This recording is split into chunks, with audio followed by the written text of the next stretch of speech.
মন চাইলো আজকে বিকেলে অন্য কিছু খাওয়া যাক। জানি ভিডিওটা খুবই পছন্দের বা সবার প্রিয় আর সবাই জানো, তাও ভাবলাম একটু শেয়ার করে নিই। তাই নিয়ে নিয়েছি চালের আটা আর গরম জল, একটু নুন দিয়ে খুব ভালো করে মেখে নিলাম।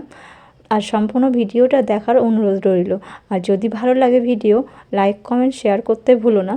আর সাবস্ক্রাইবটা কিন্তু অবশ্যই করে দিও। আর এটা হচ্ছে বাড়িতে বানানো খোয়া ক্ষীর।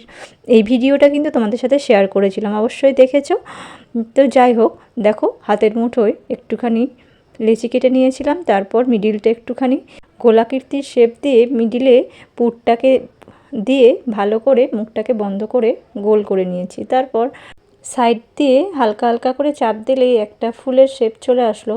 আমি আমার মতো এরকম আকৃতির বানিয়ে নিয়েছি। কেমন লাগলো তোমাদের অবশ্যই বলো। তারপর এখানে দুধ ফুটতে দিয়েছিলাম আগের থেকেই, দিয়েছি কয়েকটা এলাচ, একটু ভালোভাবে নাড়িয়ে নিচ্ছি।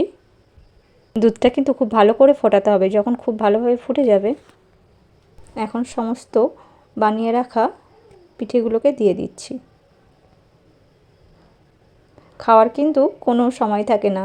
শীতকালে জানি সবাই পিঠে পছন্দ করো, কিন্তু আমার বাড়িতে যখন ইচ্ছে হয় তখন সব কিছু রেডি করা থাকে আর চটপট বানিয়ে নিই।